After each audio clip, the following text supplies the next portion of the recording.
then we have Cody Rhodes at Night of Champions against Brock Lesnar. So Cody passed out. He fell asleep. He was like, he went night. He was like, this match is too easy for me. I'm just gonna go to sleep because I just don't care. No, I'm just kidding. Yeah, that was it.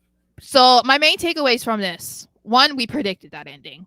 I know someone specifically predicted this, and I don't remember who it was in the chat last week, but they literally said, I think Cody's gonna pass out.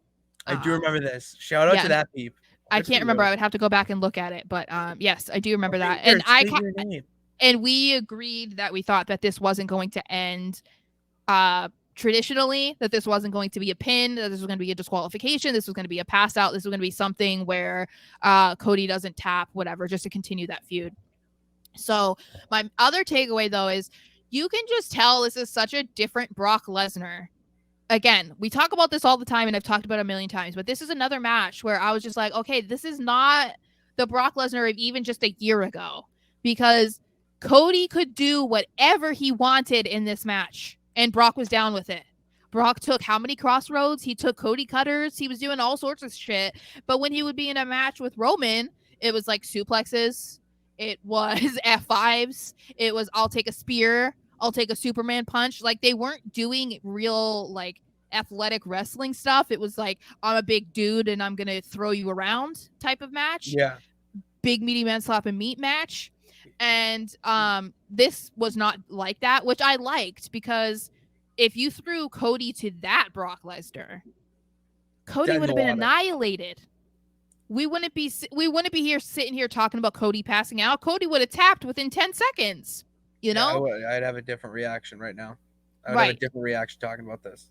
Yeah, so I really liked that. I'm fine with how the match ended. It's exactly what we thought was going to happen, and it just played really well into Cody showing up on Raw. And I was thinking that it must kind of suck to have to sell a fake broken arm. It has to suck.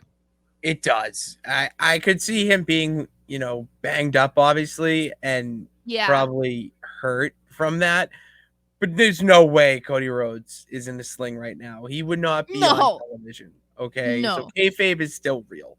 So Cody gets into gets into the ring, and he talks about how he was determined to win this match with Brock. That's why the year. Yeah, that's why. Well, I mean, I feel like that's a thing every single week. That's a weekly thing for Cody. It's like, oh, you thought last week was good? Wait until this week. So he said that was why he still competed in this match with a broken arm, even though a bunch of people were like, don't do it, Cody. And he was like, no, I'm going to do it. And so now he said him and Brock are tied in their matchups. They are 1-1. And he challenges Brock and is like, hey, like, do you want to finish this? Because, like, if you feel satisfied, then that's on you, but I'm challenging you to another match. And so he's like, if you don't accept my challenge, then we're going to start saying Brock Lesnar is afraid of Cody Rhodes. I immediately tweeted that. I just was like, Brock Lesnar is afraid of Cody Rhodes. That's all I said. So put on a t-shirt. I wouldn't be surprised if they do. It might be something where they try and, do that. Like make it a saying, make it a hashtag, something like that. I wouldn't be surprised.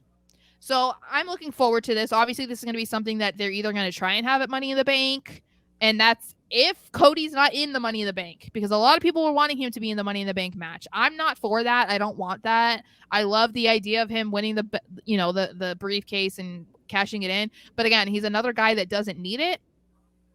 So I don't know.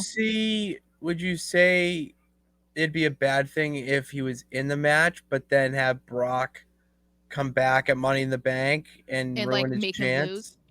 I wouldn't be opposed to that. It just depends on who he would be preventing from being in the match that could actually be like a qualifier. You know what I mean? Like, I think I would have to see who the rest of the qualifiers are, because if he would take the spot of someone that I feel like is more deserving or like would need it more, then I would be kind of like,